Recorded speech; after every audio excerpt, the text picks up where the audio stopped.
Sit at table 14, Mom. We need the front tables for immediate family. My daughter-in-law said it the way someone reads a grocery list. Flat. Efficient.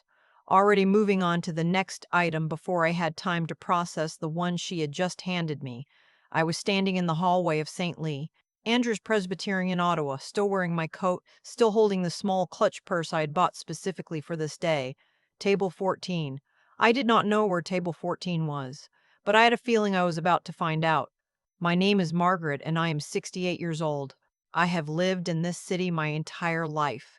I know what cold feels like, the real kind, not just temperature, but the kind that comes from a room where the warmth is distributed selectively. I felt it standing in that hallway with my son's new wife already turned away from me, speaking rapidly into her phone about centerpieces.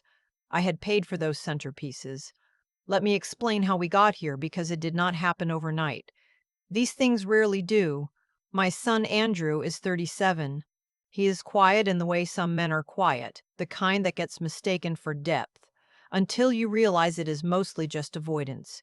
He met Isabel 3 years ago at a work conference in Toronto. She was sharp, polished, and moved through a room like someone who had rehearsed the choreography. I liked her at first. I want to say that honestly. I made a genuine effort. The wedding had been Isabel's vision from the beginning. The venue, the flowers, the menu, the flowers, the month wait list, and charged accordingly. Andrew called me in January to talk about the budget. It's a lot, Mom, he said. We've been trying to save, but the costs just keep. Isabel really has her heart set on Chateau Laurier. Chateau Laurier. I had attended galas there. I knew exactly what that meant in dollar figures. How much? I asked. He told me. I did not flinch on the phone, though I did set down my tea and look out the kitchen window at the snow on the back garden for a long moment before answering. I can help, I said. Let me look at what I have available. What I had available was the investment account I had spent 31 years building. I had worked as a contracts administrator for the federal government, a job that did not sound glamorous and wasn't, but it paid steadily, and I had been careful. After my husband passed 11 years ago, I became more careful still. I transferred $62,000, not a loan. I did not frame it as a loan because I did not want Andrew beginning his marriage with a debt to his mother hanging over the dinner table.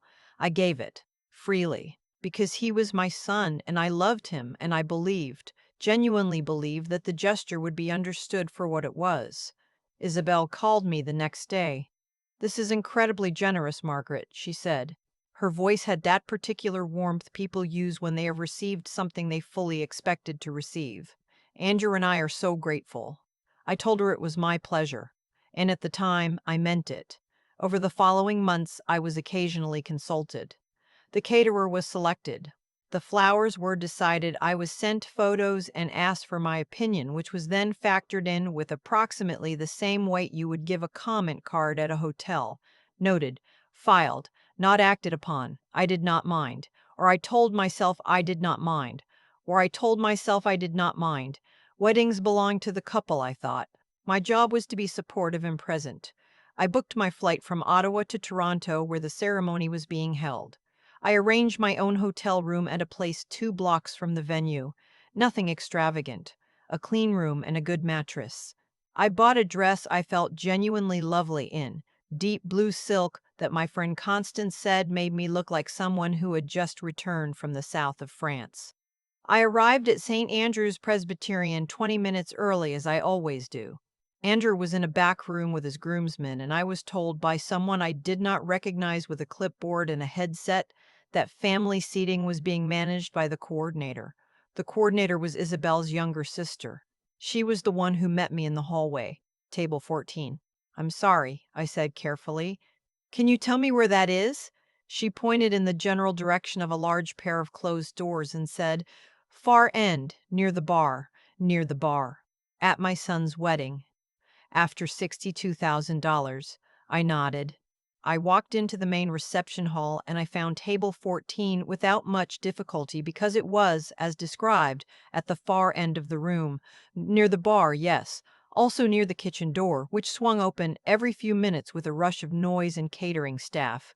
also positioned so that the floral arch where Andrew and Isabel would stand for their first dance was entirely blocked by a large pillar. I sat down.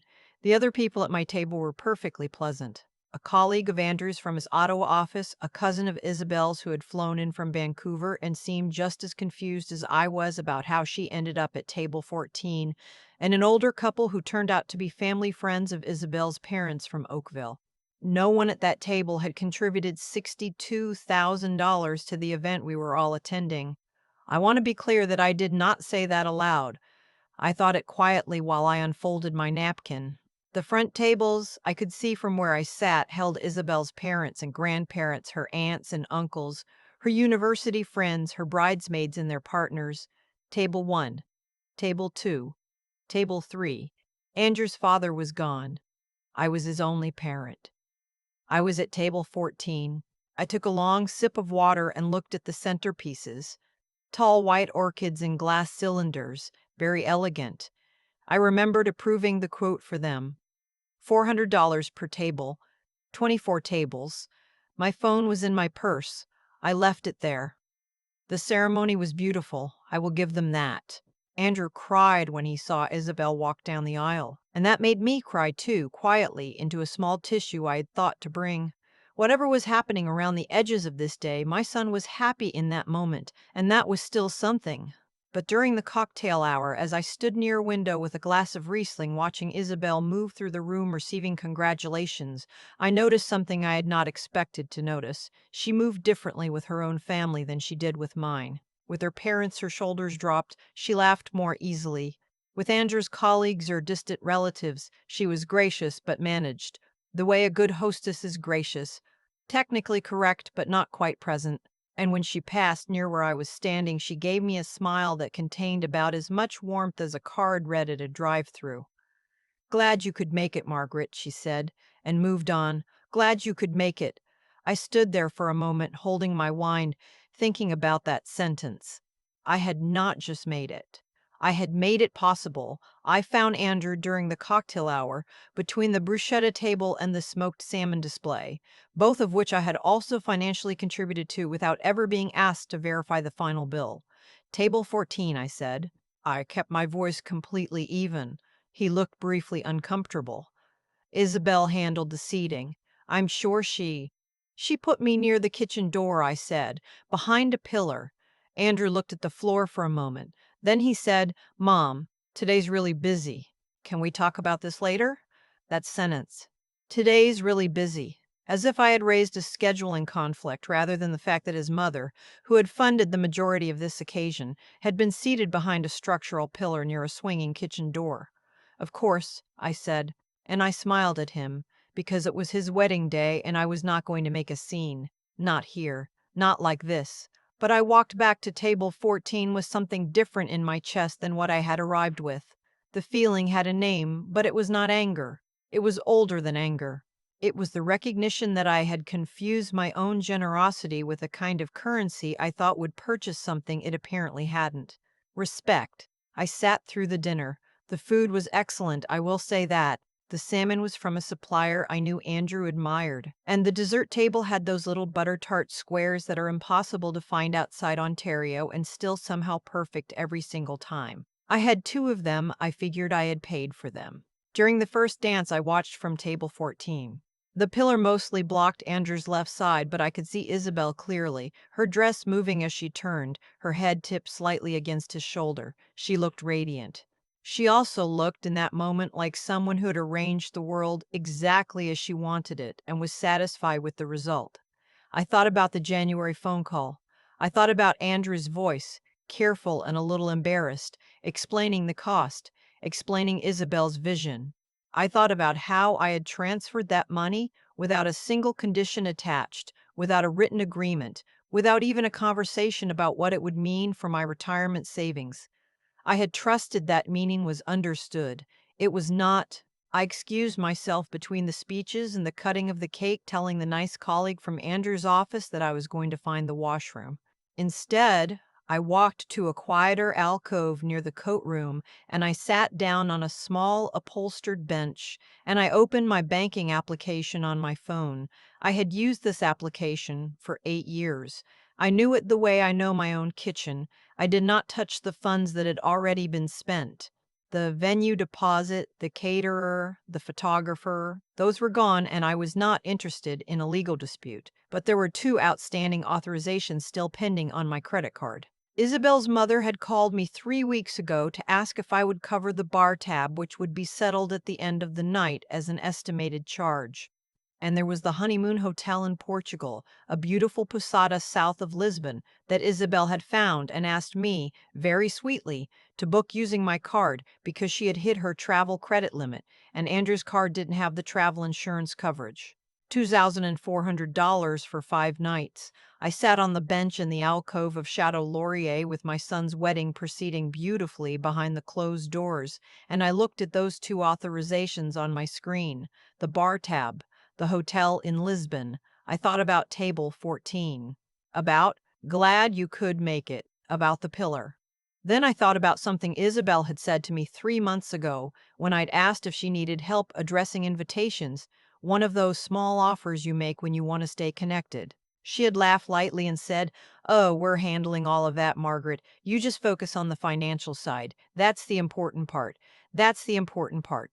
I was 68 years old, recently retired with a daughter-in-law who had just explained my role in her wedding to me in 11 words. I canceled the bar authorization, then I opened the hotel booking and I removed my credit card from the reservation. I did it without drama. No deep breath, no hesitation. I simply made a decision the same way I had made decisions for 31 years of professional life, clearly, based on available information, and without apology. I put my phone back in my purse. I stood up. I straightened my blue silk dress, and I walked back into the reception. Andrew found me 40 minutes later.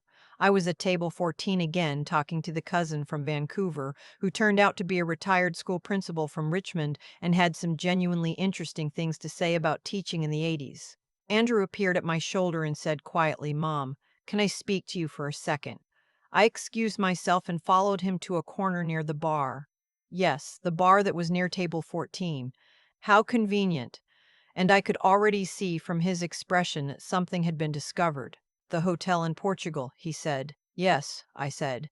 "Isabel just got an email. The reservation says the card's been declined." "The authorization was removed," I said pleasantly. "Not declined, there's a difference." He looked at me. "Mom, whom? What happened?" I looked at my son. "What happened?" I looked at my son. He was still holding a glass of champagne from the toast. His tie was slightly loosened. He looked like a man standing in a situation he had not fully prepared for. "Your wife told me to focus on the financial side," I said. "So I did." Andrew was quiet for a moment. "I don't understand." "Yes, I think that might be part of the problem," I said, not unkindly. He ran a hand along the back of his neck. "Isabella, she's going to be upset." "I imagine so. The honeymoon starts Thursday." "I know. Mom, you can't just—" "I didn't just anything," I said. I thought about it very carefully in the alcove near the coat room between the speeches and the cake. It took me approximately 4 minutes. Andrew stared at me. I had never spoken to him quite like this before. In 37 years, I had been the person who smoothed things, absorbed the friction, found the middle ground. The parent who drove 3 hours in a February snowstorm when his car broke down outside Brockville. The parent who did not make things harder. "You're serious," he said. "I am." "This is about the seating?" I considered that question. "It's about what the seating means," I said. "No, it's about what I allowed it to mean by not saying anything for the last 8 months. He looked at the floor again. "Isabel made the seating chart." "I know. I should have looked at it more carefully." "Probably," I agreed. She— He stopped, then more quietly. "She said you wouldn't mind, that you weren't the type to make a fuss." And there it was, the exact phrase I needed to hear. "Won't make a fuss." And there it was, the exact phrase I needed to hear. "Won't make a fuss." I let it sit between us for a moment. Then I said, "She was right. I didn't make a fuss. I made a phone call. Well, technically I made 2 taps on a banking app, but the principle is the same." Andrew almost laughed. Almost. Then he looked genuinely lost. "What do I do?" he asked. "That," I said, "is entirely up to you and Isabel. The hotel is still bookable. You have 2 cards between you. It's a beautiful place, I can tell you that much. The photos were stunning. Mom, go enjoy your reception," I said. "This is your wedding day, and I mean that. Go dance with your wife." He looked at me for a long moment. Then he nodded slowly and walked back toward the main hall. I watched him go. Isabel appeared 7 minutes later. I had expected her sooner, honestly.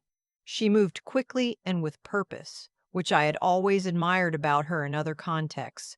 She was still in her dress, still immaculate, though there was a very small tightening around her eyes that suggested the last 15 minutes had been a departure from the script.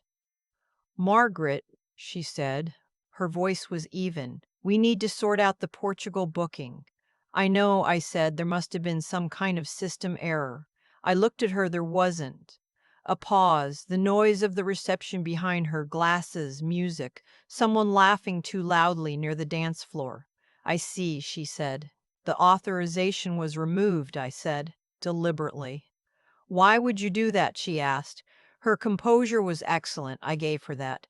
Not many people could receive that information on their wedding day and maintain that particular tone. "I thought you might already have a sense of why," I said. She looked at me steadily. "Is this about the table?" "It's about what the table communicated," I said. "And yes, it's about what you said to me in March." She blinked. I saw her catalog through March quickly, trying to identify the comment. I helped her. "You told me to focus on the financial side, that it was the important part." She had the grace to look briefly uncomfortable. "I didn't mean that the way it sounded. How did you mean it?" She didn't answer immediately. Outside, someone began playing the first notes of a song I recognized. Van Morrison, "Into the Mystic." Andrew had loved that song since he was 19 years old. I had driven him to his first concert. "I handled the seating logistically," Isabel said finally. "There were a lot of constraints. Family placement, table sizes. You put me near the kitchen door," I said quietly, "behind a pillar, at my only child's wedding. For $62,000. That number landed differently than I expected. I saw it cross her face. Not shame exactly, but the flicker of something being recalculated. "That amount was a gift," she said, a little more carefully. "It was," I agreed. "It still is. I'm not asking for it back. But a gift given freely doesn't mean the person giving it has no expectations at all. I expected to be treated as Andrew's mother, not as a line item." The kitchen door behind me swung open briefly, and a server moved past us with a tray of coffee cups, completely unaware that an entire family's financial architecture was quietly reorganizing itself in the corridor. Isabel looked at the middle distance for a moment. Then she said something I had not expected. "My mother told me not to mix money with emotion when it comes to in-laws." I studied her face. "And what do you think about that advice now?" She didn't answer, but something in her expression shifted, the way a held breath finally releases when someone stops trying to manage it. "The hotel booking," she said finally, her voice slightly different, less corporate. "Is it fixable?" "The reservation is still active," I said. I removed the card. "The room is still yours if you book it with yours." She was quiet again. "It's beautiful there," I added, and I meant it. "South of the Douro Valley, old stone walls, the kind of light that only exists in that part of the country in October. You'll love it." She looked at me then, a real look, not the managed smile from earlier in the evening. "I didn't realize," she said. And then, more quietly, "that you were actually hurt." "No," I said. "You assumed I wasn't the type to be." She took a slow breath. "I'm sorry, Margaret." Not the smooth, generous voice from January. Something smaller and more honest. I nodded once. "Andrew spoke to me," she said, "just now. He was upset with himself. He should have looked at the seating chart. He should have looked at the seating chart." "He should have," I agreed. "But that's a conversation for another day. Today you both just got married." She almost smiled at that. I walked back to table 14 a few minutes later, though I did not sit down. I found the cousin from Vancouver, and we finished our conversation about the challenges of teaching grade 4 in the Fraser Valley, which was genuinely interesting. The butter tart squares were still on the dessert table, and I had a third one because I decided I was entitled. Andrew found me near the end of the evening, when the music had slowed and the older guests were beginning to collect their coats. I should have looked at the seating chart, he said. Simply, no preamble. You should have, I said. I didn't because I trusted it was handled. I know. I was wrong to do that.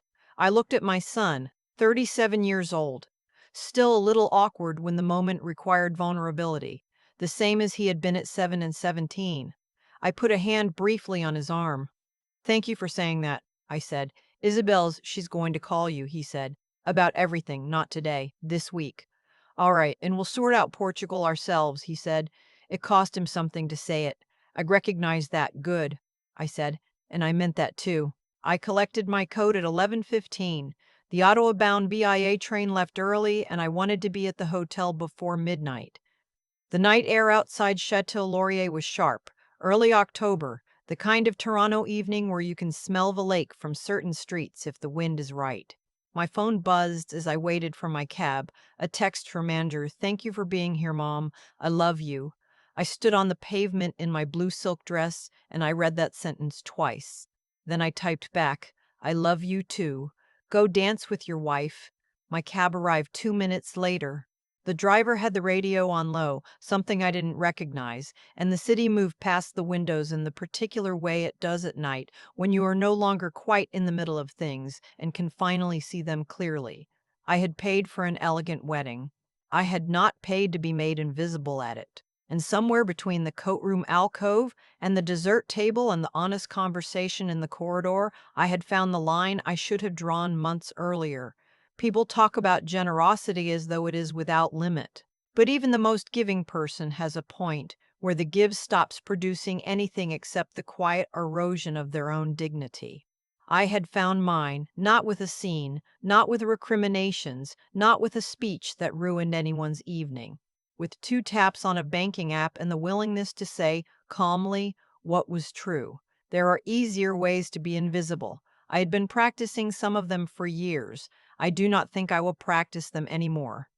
I keep thinking about that bench in the alcove, the upholstered one near the coat room, tucked between the noise of the reception and the quiet of my own decision. It took me 4 minutes. After 68 years of absorbing things quietly, the actual act of stopping took 4 minutes on a phone I've been using for 8 years. What I understand now, sitting with the whole of that evening, is that what happened between Isabel and me was never really about a table. It was about a pattern I had allowed to form slowly, the way ice forms on a step, not all at once, but incrementally, until one morning you realize the whole surface has changed and you never noticed it happening. I kept saying yes because I loved Andrew. I kept smoothing things because I told myself that was what good mothers did. But somewhere in that justification, I had confused love with erasure. I had been erasing myself, one quiet concession at a time, and calling it generosity. There is a kind of wisdom that only comes from paying attention honestly, not to what you wish were true, not to the version of your family you have constructed carefully in your mind, but to what is actually in front of you. Isabel told me in March exactly how she saw me. She said it plainly, without cruelty, which almost made it worse. You just focus on the financial side. That's the important part. I heard it. I noted it. And then I set it aside because acknowledging it fully would have required me to act, and I was not yet ready to act. That delay cost me 8 more months of quiet diminishment. Attention without honesty is just observation. It becomes wisdom only when you let what you see actually change what you do. What gave me the steadiness to sit on that bench and make that decision calmly, without shaking, without second guessing, was not anger. Anger would have had me walking back into that reception hall and making a scene I would have regretted for years. What I felt was something older and quieter than anger. It was the recognition of my own worth arriving, finally, after a very long absence. That recognition is not something anyone can give you. Andrew could not have handed it to me at the check-in table. Isabel certainly was not going to offer it. It had to come from me deciding in a small alcove on a Saturday evening in October that I was no longer willing to fund my own invisibility. I did not destroy my son's wedding. He danced with his wife. They sorted out the hotel themselves, which I suspect did them more good than any amount of money I could have quietly transferred. When people solve their own problems, they learn something about their own capability. That is a gift too, even if it does not arrive wrapped. What I want for Andrew and Isabel is not punishment. It is the same thing I eventually found for myself, the honesty to look clearly at what they are building and the courage to build it on something real. The clearest thing I can tell anyone who finds themselves in a hallway being directed toward table 14 is this: the moment you accept that arrangement without question is the moment it becomes permanent. Quiet dignity is not the same as silence. And the most important boundaries are not the ones you announce, they are the ones you simply finally keep.